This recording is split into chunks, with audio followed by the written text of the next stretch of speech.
Welcome to step up academy. আজকের ক্লাসে আমরা আলোচনা করব সংবিধান সম্পর্কে।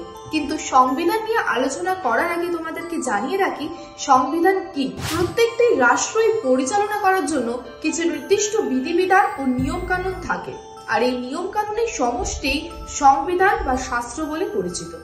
আর এই সংবিধান দুই প্রকারের হয়ে থাকে, লিখিত সংবিধান ও অলিখিত সংবিধান। এবার আমরা জেনে নিই লিখিত সংবিধান ও অলিখিত সংবিধান কি।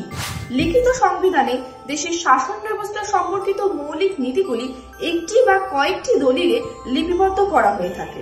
উদাহরণস্বরূপ বলা যেতে পারে ভারত, মার্কিন যুক্তরাষ্ট্র ও সুইজারল্যান্ড। আর এর সাথে তোমরা জেনে রাখো ভারতের সংবিধান বিশ্বের সর্ববৃহৎ লিখিত সংবিধান। অলিখিত সংবিধান শাসন সংক্রান্ত মৌলিক নীতিগুলি যখন প্রথা, আচার ব্যবহার, রীতিনীতি, সিদ্ধান্ত প্রভৃতির উপর ভিত্তি করে গড়ে ওঠে তখন তাকে বলা হয় অলিখিত সংবিধান।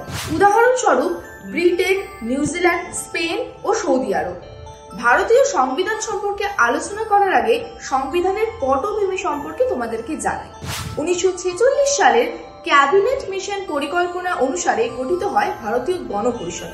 আর এই ভারতীয় গণপরিষদই সংবিধান রচনার প্রথম পদক্ষেপ বলে বিবেচিত হয়। এই গণপরিষদ গঠনের প্রথম দাবি তুলেছিলেন এম.এন. রয় অর্থাৎ মানবেন্দ্রনাথ রয়, যার প্রথম সভা অনুষ্ঠিত হয়েছিল 1946 সালের 9 ডিসেম্বর দিল্লির কনস্টিটিউশন হলে।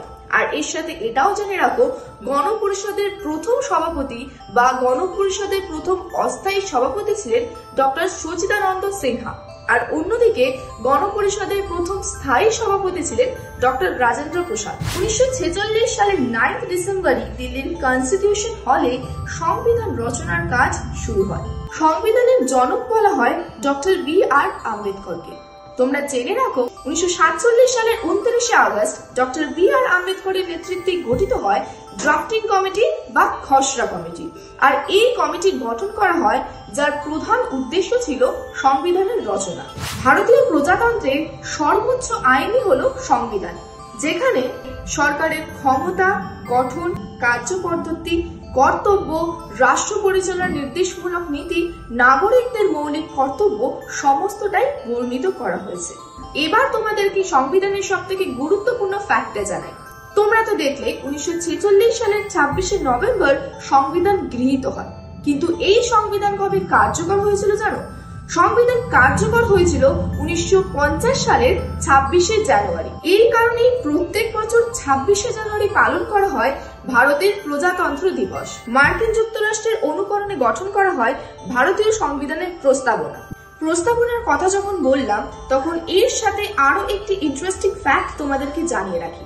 1976 সালে 42তম সংবিধান সংশোধনী আইন দ্বারা এই প্রস্তাবনায় 3টি শব্দ যুক্ত করা হয়েছিল, যেগুলি হলো সমাজতান্ত্রিক, ধর্মনিরপেক্ষ ও সংহতি। আর এর সাথে সাথে এখনো অবধি ভারতীয় সংবিধান মোট একটি বারই সংশোধিত হয়েছিল, যেটি এই 1976 সালে। আর এই সংবিধান সংশোধনীর সময় তৎকালীন প্রধানমন্ত্রী ছিলেন ইন্দিরা গান্ধী। সংবিধান যখন গৃহীত হয় তখন সেখানে 395টি ধারা, এই ধারাগুলি 22টি পার্টে ও 8টি তফসিলে বিভক্ত ছিল। কিন্তু বর্তমানে সংবিধানে মোট 470টি ধারা, আর এই ধারাগুলি 25টি পার্ট ও 12টি তফসিলে বিভক্ত আছে। আজকের মতো এইটুকুই, দেখা হচ্ছে নেক্সট ক্লাসে। পরবর্তী ক্লাসে সংবিধান সম্পর্কিত আরো তথ্যগুলি আমরা আলোচনা করব। আর আমাদের এই ক্লাসগুলি ভালো লাগলে তোমরা অবশ্যই স্টেপ আপ একাডেমিকে সাবস্ক্রাইব করে দেবে, শেয়ার করে দাও এন্ড লাইক করে দাও।